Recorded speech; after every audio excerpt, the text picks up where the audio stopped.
Assalamualaikum warahmatullahi wabarakatuh. Bismillahirrahmanirrahim. Alhamdulillah alladzi ja'ala syahra ramadhan alladzi unzila fihi al-Qur'an hudan lin-nas wa bayyinatin minal huda wal furqan. Allahumma salli ala sayyidina Muhammadin wa ala ali sayyidina wa nabiyyina wa habibina syafi'ina wa zukhrina wa maulana Muhammad. Amma ba'du, subhanaka la ilma lana illa ma 'allamtana innaka antal alimul hakim. Sedang mohon rahmat Allah sekalian. Alhamdulillah, hari ini 30 April 2021 bersamaan malam ini 19 Ramadan 1442 Hijrah. Hari ini hari yang ke-18 kita menunaikan puasa Ramadan. Dan semalam kita raikan dalam hari ini juga suasana kita menyambut nuzul Quran. Semalam kita raikan bermula yang disebut nuzul Quran, dan negeri ini Perak cuti bersama dengan 4 buah negeri yang lain. Walaupun lebih separuh negeri lain tidak mengambil cuti nuzul Quran, mungkin negeri itu Quran tak turun. Dan Alhamdulillah, suasana nuzul Quran yang kita lalui hari ini dalam waktu yang sama memberikan gambaran kepada kita bahawa memang Ramadan ini juga disebut, walaupun dikatakan syahrul rahmah, bulan rahmat, disebut syahrul maghfirah, bulan keampunan, dan dikenal juga Ramadan itu syahrul Quran, bulan yang diturunkan Al-Quran. Allah Subhanahu wa taala berfirman, a'udzu billahi minasyaitonir rajim, wa ba'du bismillahirrahmanirrahim, inna anzalnahu fi lailatul qadr. Sungguhnya kami turunkan Al-Quran itu pada malam Qadar. Wa ma adraka ma lailatul qadr. Dan apakah yang dikatakan malam Qadar itu? Lailatul Qadri khairun min alf syahr. Malam Qadar itu adalah merupakan satu malam yang terlebih baik daripada 1000 bulan. Tanazzalul malaikatu war-ruhu fiha bi'idzni rabbihim min kulli amr. Diturunkan malaikat pada malam itu dalam keadaan yang maha banyak, sangat banyak, bagi menyempurnakan setiap urusan dengan izin Tuhan. Salamun hiya hatta matla'il fajr.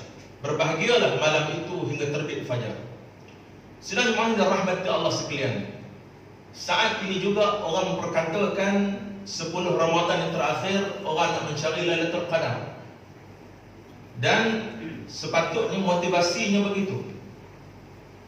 Walaupun disebut kerajaan menegur beberapa stesen radio yang mana jika sekiranya nak menyiarkan lagu-lagu hari raya, biarlah selepas 15 Ramadan.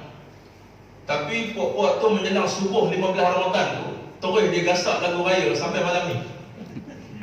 Dan belum kunut lagi. Kunut malam 16, hari tu pagi tu baru 15.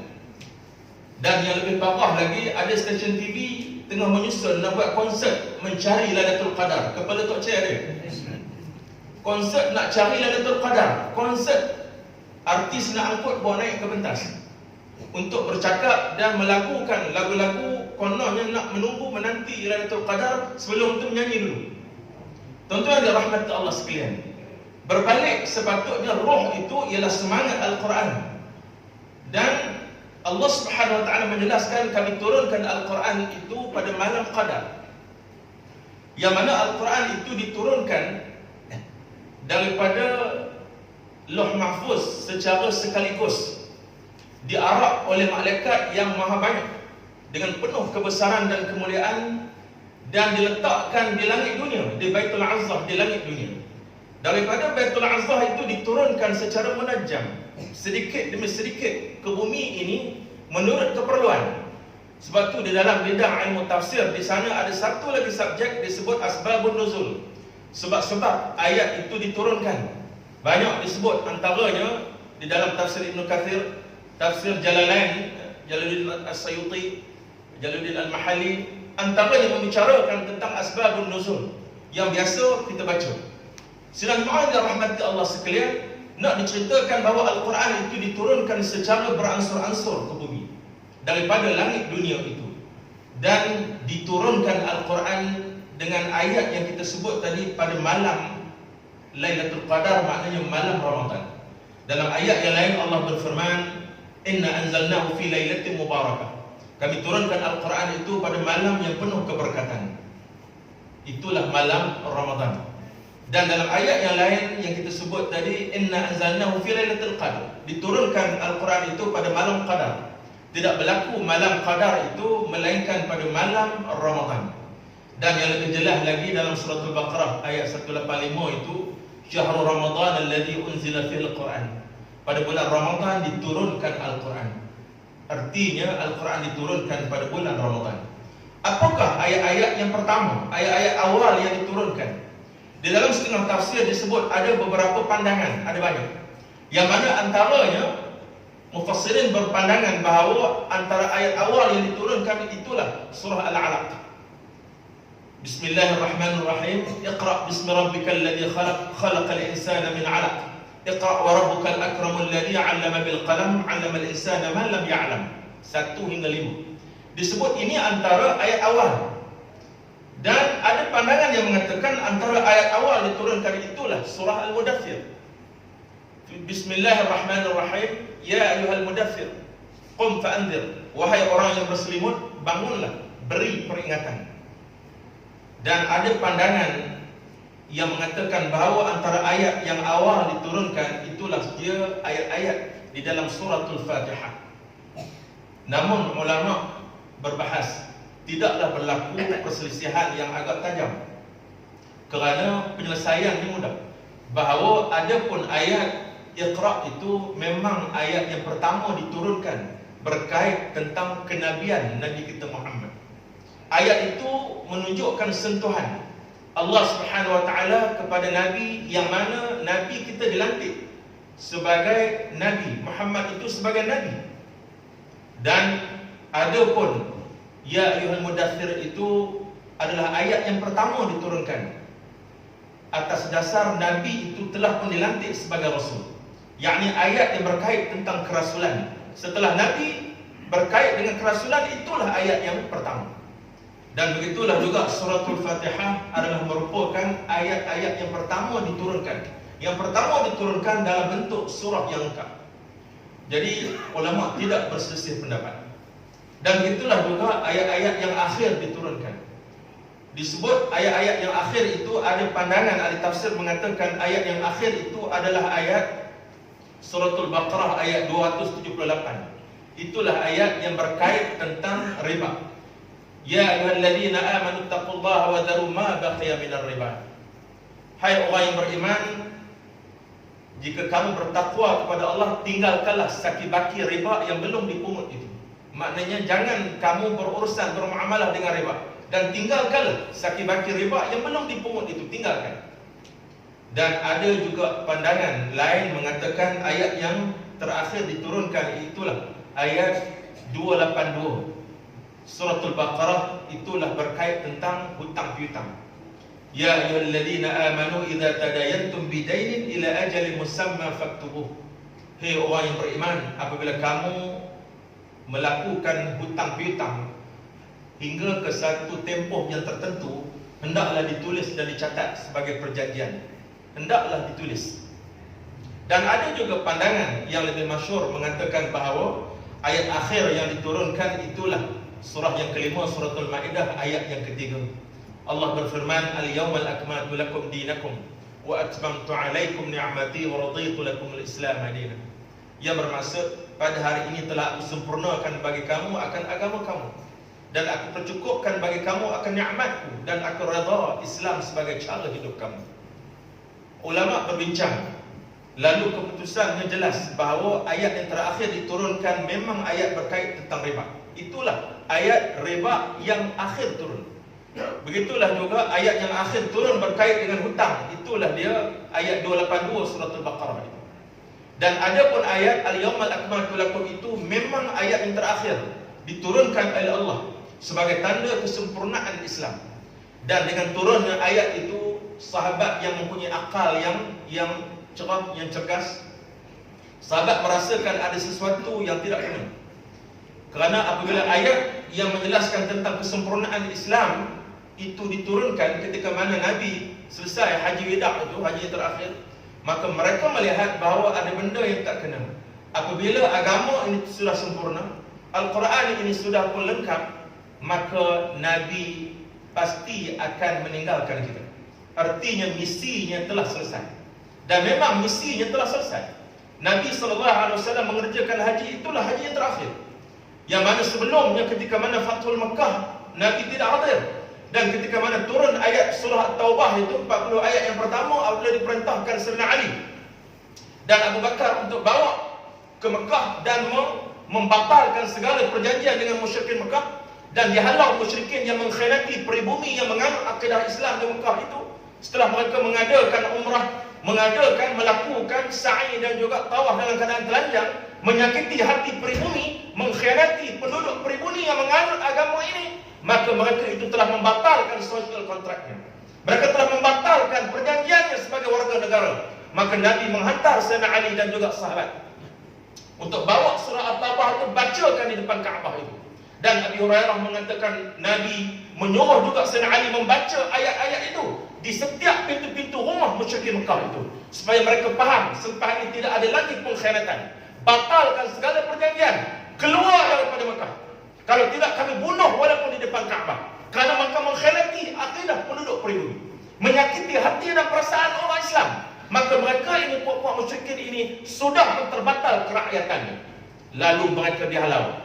Jika nak duduk di Mekah, masuk Islam. Jika tidak mahu masuk Islam, kami akan perangi walaupun di depan Kaabah. Dan diberi tempoh 4 bulan. Kami tidak akan mengganggu kamu keluar daripada Mekah kalau tak mahu masuk Islam. Tidak ada lagi dua agama di kota Mekah hinggalah hari ini. Sebab itulah haji yang terakhir itu baru Nabi hadir. Nabi tidak hadir ketika mana Sayyidina Ali membawa ayat-ayat surah At-Taubah itu. Kerana Nabi tidak mahu melihat berhala-berhala yang ada di Mekah. Buang semua berhala yang ada di situ. Tidak ada lagi dua agama di tengah-tengah kota Mekah. Maka jelas bahawa At-Taubah punya model untuk beritahu kepada kita betapa penegasan terhadap orang-orang kafir yang menyakiti hati dan perasaan pribumi di dalam keadaan menjaga agama mereka itu. Sebab itu Nabi tidak suruh membaca bismillah, kerana tidak ada rahim, tidak ada kasih sayang Allah kepada golongan musyrikin yang mengkhianati pribumi yang mempertahankan akidah ini. Nak dijelaskan sempurnanya Islam yang dibangunkan oleh Nabi Ibrahim kota Mekah itu, membangunkan Kaabah itu oleh Nabi Ibrahim. Maka cucunya Nabi Allah Muhammad SAW, Rasulullah, menyelesaikan misi Nabi Allah Ibrahim, mengislamkan bumi ini sekaligus membersihkan tanah suci Mekah. Tidak ada lagi berkumpul dua agama di tanah suci Mekah. Ini menunjukkan bahawa misi Nabi telah selesai. Apabila turun suratul Maidah ayat 3 itu, para sahabat mula dalam keadaan sedih, dalam keadaan ada terasa sedikit kekurangan yang bakal berlaku. Lalu mereka menyadari keadaan ini. Tuan-tuan yang dirahmati Allah sekalian, apa pun naklah kita faham bahawa ayat yang diturunkan ke bumi ini kepada Nabi mengambil masa 22 tahun setengah. Ada pandangan mengatakan 22 tahun 4 bulan 8 hari, disebut 22 tahun setengah. Yang mana Al-Quran diturunkan secara beransur-ansur hingga lengkap dan sempurna. Dan apa yang nak disebut juga bahawa umat pada waktu itu, para sahabat yang hidup dengan Rasulullah, mereka ini kehidupan mereka ditentukan oleh langit. Jika ada kesilapan, ketidaktepatan, jika ada tersasar, terbabas, kesilapan dan sebagainya dari segi membuat keputusan, pandangan dan sikap mereka dalam kehidupan beragama ini, maka langit akan membetulkan. Sebab itulah Al-Quran diturunkan secara munajjam itu sedikit demi sedikit. Antara contohnya pernah berlaku bagaimana Abdullah bin Salam, seorang sahabat yang taat ini, Yahudi Bani Israel yang masuk Islam. Apabila dia telah masuk Islam, dia bertemu dengan Nabi. Ya Rasulullah, bolehkah saya nak membaca Al-Quran pada setiap malam? Tetapi saya nak minta satu malam saja, malam Sabtu, saya nak baca Taurat. Lalu Nabi terdiam. Setelah beberapa ketika turun ayat, antaranya surah Al-Baqarah ayat 28. Allah Subhanahu wa taala berfirman, "Ya ayyuhalladzina amanu udkhulu fis-silmi kafah wa la tattabi'u khutuwati syaitan innahu lakum aduwwun mubin." Yang bermaksud, Hei orang yang beriman, apabila kamu telah masuk Islam, masuklah Islam itu sepenuhnya. Bila dah masuk Islam, orang-orang yang syirik ini masuk Islam, jangan ada perasaan kasih lagi pada tokong. Jangan ada perasaan kasih lagi kepada kuil-kuil tempat sembahan dia dulu. Tinggalkan keseluruhannya, sucikan akidah itu. Kerana sungguhnya syaitan itu mengajak kamu mengikut jejak-jejak kekufuran. Kerana itulah jejak langkah syaitan. Lalu jelas ayat ini membetulkan pemikiran mereka ini, antaranya golongan Yahudi yang masuk Islam ini. Begitulah juga pernah berlaku Nabi SAW ketika mana selepas peperangan Badar, iaitu 70 orang tawanan musyrikin ini, apa yang nak dibuat? Nabi bermesyuarat dengan para sahabat, tanya apa yang nak dibuat. Lalu Sayyidina Umar bingkai dengan pantas mengatakan, ya Rasulullah, beri saja saudaraku dekat aku, beri saja Uqail dan Abbas itu dekat Ali, biar dia cantah kepala sepupu-sepapak dia. Beri saja hak yang aku ni dekat aku, beri saja sepupu-sepupu mereka tu dekat mereka. Sebab perang Badar, perang adik-beradik yang khianat terhadap Islam, biar kami habiskan saja. Lalu Nabi mengambil pula pandangan Sayyidina Abu Bakar. Abu Bakar mengatakan, ya Rasulullah, kita ambil tebusan, bebas saja mereka ini dengan tebusan. Hak yang tak ada duit, yang tak boleh nak menebus, dia boleh tebus diri dia dengan mengajar kemahiran yang dia ada. Boleh membacalah dia mengajar anak-anak kita. Boleh memanah-memanahlah apa saja kemahiran. Maka Abdullah ibn Rawahah juga memberi pandangan, ya Rasulullah, perintahkan saja saya cari kayu api, biar saya bakar aja semua puak-puak musyrikin yang lawan Islam ini. Lalu Nabi mengambil pandangan Abu Bakar. Lalu keesokan harinya, dalam setengah tafsir menyebut esoknya turun ayat. Ada kata malam itu turun ayat membetulkan keputusan Nabi itu. Apa dia? Allah berfirman, antaranya dalam Al-Quran, antaranya surah Al-Anfal ayat 67. Allah Subhanahu wa taala berfirman, "Ma kana li nabiyyin an yakuna lahu asra hatta yudkhina fil ard. Turiduna 'arada dunya wallahu yuridul akhirah. Wallahu azizul hakim." Yang bermaksud tidak pantas, tidak layak bagi seorang rasul itu mengambil harta benda tebusan itu, sedangkan dia belum memperandakan, mengurangkan kekuatan musuh itu. Allah, kamu maukan harta benda dunia dan Allah maukan pahala buat kamu di akhirat. Semuanya Allah lah yang maha perkasa lagi maha bijaksana. Ayat ini menjelaskan bahawa Nabi perlu bunuh sebenarnya tebusan ini. Yang mana pandangan Umar lebih tepat walaupun keras, kerana itu adalah peringkat awal Islam. Orang kafir perlu dibunuh, kekuatan mereka itu perlu dikurangkan, dan memberi kejutan kepada musyrikin Mekah yang rantaiannya ada di seluruh semenanjung tanah Arab, yang mana musyrikin bersama dengan mereka, orang-orang kufur bersama dengan mereka menentang Islam. Ingat, bila Islam dah merentah, kok Islam tu okey, tetapi dia semakin kuat dibenci, semakin kuat pengkhianatannya. Lalu bunuh saja tebusan itu dengan memberi kejutan kepada musyrikin yang ada di sekeliling semenanjung tanah Arab itu. Itu tindakan peringkat awal. Lalu jelas bahawa keputusan Rasul adalah kurang tepat.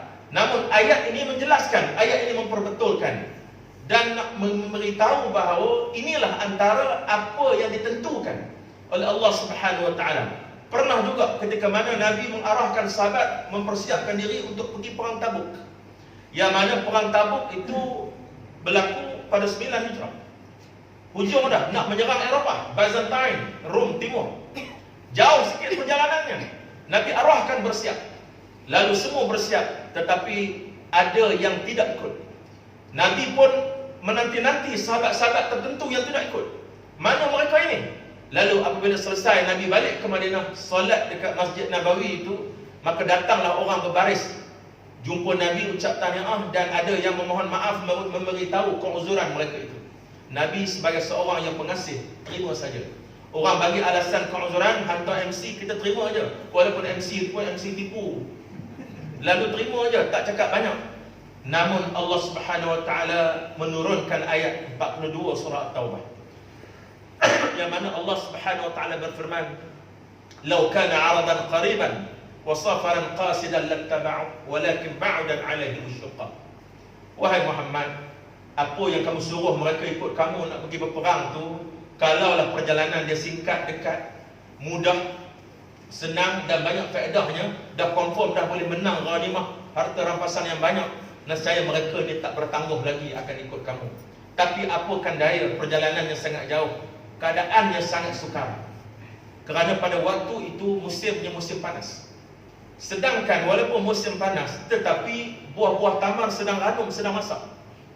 Time tu orang ajak berjuang, tiba-tiba musangking nak luruh. Masa tu tempel poster seorang-seorang lah ketua cawangan. Maka sesungguhnya Allah Subhanahu Wa Taala memberitahu Nabi bahawa yang ramai-ramai berbaris selepas Nabi balik daripada berperang tu, yang memberitahu tentang keuzuran mereka itu bukan semua MC itu MC betul. Ada di antara mereka tu memang MC tiruan dan mereka itu adalah munafik. Lalu Allah memberitahu Nabi bahawa kena cermat dan berhati-hati. Artinya nak menunjukkan bahawa peringkat awal zaman Rasulullah dulu, ketika mana proses penurunan wahyu Al-Quran ini, sesungguhnya para sahabat yang hidup dengan Nabi itu, kehidupan mereka ini ditentukan dan diperbetulkan sentiasa oleh langit. Sebab itulah kehidupan mereka itu kehidupan yang perfect, sempurna. Apabila pimpinan kita menyebut marilah kita kembali kepada Islam, apabila pimpinan kita menyebut marilah kita kembali kepada Al-Quran, apabila pimpinan kita menyebut marilah kita mencontohi perjuangan Rasulullah, apabila pimpinan kita menyebut marilah kita ikut Al-Quran dan Sunnah Rasul, inilah maknanya kita ikut apa yang dicontohkan oleh Nabi, apa yang ditunjukkan oleh Nabi sepanjang pemerintahan Islam di Mekah, di Madinah itu, daripada awal penurunan wahyu di Mekah hinggalah ke Madinah 22 tahun setengah itu. Kerana zaman itu disebut oleh ulama tarikh, sepakat mereka mengatakan itulah zaman kemuncak kegemilangan Islam. Kerana wahyu turun dan wahyu selesai, wahyu lengkap pada waktu itu. Maka itulah di kemuncak zaman kehebatan, keemasan bagi masyarakat Islam zaman itu yang menjadi contoh kepada kita. Sebab itu apabila orang bercakap kembali kepada Islam, kembali kepada zaman itu, menunjukkan bahawa tidak ada satu pun perkara atau masalah yang berlaku pada waktu itu tidak boleh diselesaikan. Dan Al-Quran yang telah sempurna turun telah pun berjaya menyelesaikan masalah semasa, menyelesaikan kebuntuan semasa.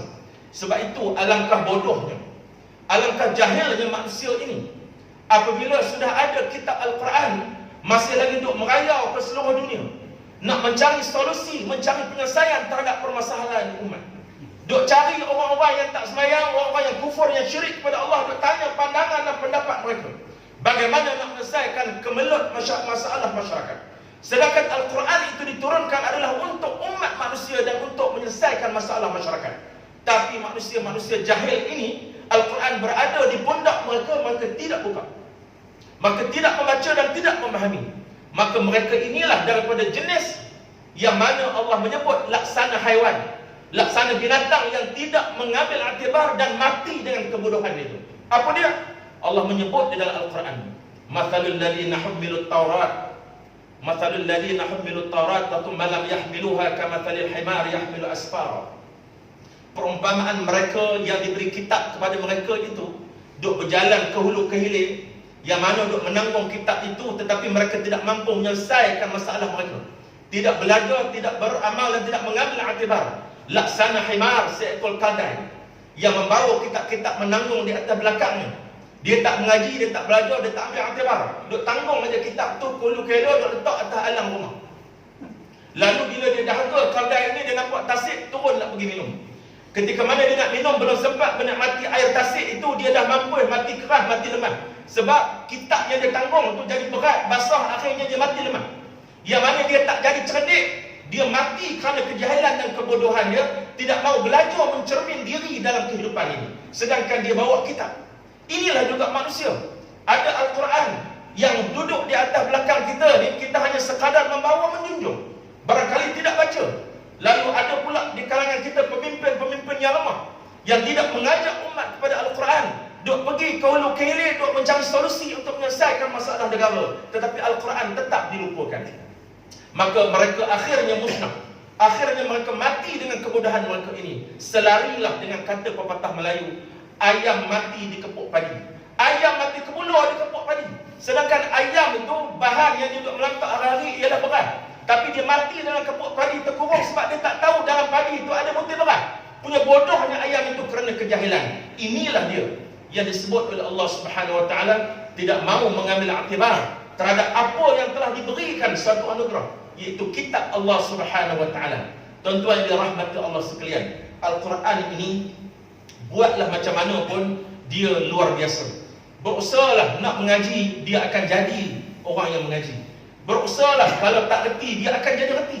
Al-Quran ini luar biasa. Hanya orang-orang yang terpilih sahaja yang duduk dalam perjuangan menegakkan Al-Quran ini. Hebatnya luar biasa. Tanggungjawabnya berat. Tanggungjawabnya memang berat dan besar, tetapi kita boleh buat jika diizinkan oleh Allah Subhanahu wa taala. Ada orang-orang yang tercicir, yang tidak diizinkan oleh Allah Subhanahu wa taala, mereka gugur di tengah jalan bagi orang-orang yang tidak serius dengan Al-Quran. Sebab tu Allah berfirman, "Lau anzalna hadzal Qur'ana 'ala jabalin la ra'aitahu khashi'an mutasaddian min khasyatillah." Allah berfirman, kalaulah Al-Quran ini kami turunkan di atas gunung-gunung atau bukit-bukit, nescaya tanggungjawab amanah yang mereka bawa itu akan jadi hancur, luluh, gelah, tumbang, habis hancur. Kerana beratnya amanah itu, beratnya tanggungjawab itu. Sebab itu ketika Nabi menerima wahyu di Gua Hira, Nabi dalam keadaan basah berpeluh. Nabi sampai demam kerana panas, kerana berat. Inilah dia beban tanggungjawab nak menegakkan Al-Quran. Sebab itu bagi orang yang serius dengan Al-Quran, dia akan berjaya. Orang pun tak reti. Tak reti baca Quran, kita bertadarus 10 orang. Ada 3-4 orang yang reti, hak lain tu semua butuh kayu. Tak apa. Hak butuh kayu pun kalau dia serius dengan Al-Quran, dia akan jadi cerdik, dia akan jadi reti, dia akan jadi lancar. Al-Quran ni niatlah nak buat macam mana pun, dia akan jadi, dia akan dapat. Saya ada pengalaman. Saya ada kawan dulu sekali mengajar dulu, dan dia dah jadi profesor dah sekarang, mengajar di UiTM. Kalau dia datang nak buat verifikasi, nak buat validasi ke Perak ni, memang saya tunggulah, duduk 2-3 hari di Ipoh ni. Datang daripada Shah Alam. Akhirnya dia tak sebut, dia kata, "Ustaz, malu umur 40 lebih dah, tak reti baca Quran." Tak reti baca Quran, tak reti sungguh, memang bengong sungguh. Hak lain dia cerdik. Ni profesor akaun ni, memang dia cerdik. Tapi bab Quran dia tak reti. Cuma kita bagi tahu, belajar, tak ada masalah. Jangan rasa malu. Dia berusaha belajar. Akhirnya tuan-tuan, dia bukan sekadar tak reti baca jadi reti, bahkan dia hafal Quran ni. Bukan setakat tu, anak-anak dia yang tak ngaji sekolah agama pun semuanya hafal Quran. Ini luar biasanya manusia dengan Al-Quran. Al-Quran ni dia akan ikut apa yang kita nak, dia akan beri. Sebab itu akhirnya sahabat saya ni, dia berhenti jadi pensyarah. Dah profesor mana lah nak dapat. Dia berhenti. Tiba-tiba sekarang ni ada di mana? Ada di Madinah. Dia bekerja di Universiti Taibah di Madinah. Yang mana duduk di sana, Allah jemput dia. Bukan setakat Allah beri dia jadi mulia, Allah jemput dia duduk di bumi Anbiya. Dalam keadaan tak ada kerja, ada kelulusan di sana, terima mengajar jadi pensyarah di Universiti Taibah di Madinah. Maknanya ini luar biasanya Al-Quran. Daripada tak reti itu jadi reti. Ada seorang hamba Allah, budak, yang berlaku beberapa tahun yang lalu di Kota Baru. Bapa dia orang Thailand, petani. Mak dia orang Kemboja. Pasport, IC apa semua tak ada. Di Kota Baru orang tangkap dia. Budak ni umur 14 tahun. Orang tangkap dia, kata dia mencuri. Tapi polis tak ada bukti nak dakwa dia. Akhirnya polis tengok, boleh juga dakwa, boleh juga nak ambil tindakan. Dia ni tak ada kad pengenalan. Tak apalah. Duduk dalam lokap, duduk dalam penjara. Duduk beberapa masa dalam penjara. Apa yang berlaku? Dia tak ada kerja apa, tak pakai baju, duduk dalam penjara. Akhirnya dia hafal Quran pun. Dia budak tahfiz. Dia baca Quran dalam penjara. Apa berlaku? Lepas pada itu jadi viral satu Malaysia, berebut ma'at tahfiz di Kota Baru. Termasuk Timbalan Menteri Besar Kelantan berusaha nak jamin dia, nak bagi keluar. Bukan setakat tu, masa tu termasuklah juga Timbalan Perdana Menteri yang sekarang adalah 43.50. Yang mana termasuk Timbalan Perdana Menteri pun nak pergi jamin dia, nak bawa keluar dia daripada penjara. Menjadi rebutan. Nak cerita orang yang serius dengan Al-Quran, Allah tak biar dia jadi hina macam sampah. Allah takkan izinkan dia jadi sampah. Allah takkan izinkan dia jadi hina. Apa yang kita nak dengan Al-Quran, kita serius dengan Al-Quran, Allah akan selamatkan kita, Allah akan muliakan orang yang berjuang bersama Al-Quran. Sebab itu hebatnya perjuangan Al-Quran ini. Ada orang-orang yang tak serius, dia tertinggal. Kita terpaksa berpisah, PR dulu dengan DAP, PKR. Kita berpisah dulu. Kerana apa? RUU 355 je asal. Lepas tu orang kita pun terkeluar. Apakah orang kita itu juga daki-daki kita? Yang mana dia pun terkeluar. Allah Subhanahu Wa Taala cicirkan dia, nak bersihkan kita ataupun nak rahatkan dia, wallahu alam. Tetapi itulah yang mana yang tak serius dengan Al-Quran, dia akan ditinggalkan, dia akan tercicir dan dia akan ketinggalan. Tetapi orang yang bersama dengan Al-Quran, dia tidak akan kecewa. Orang yang serius dengan Al-Quran, dia tetap akan menang, Allah tetap akan jaga dia. Sebab itulah Ada satu lagi kisah sahabat saya.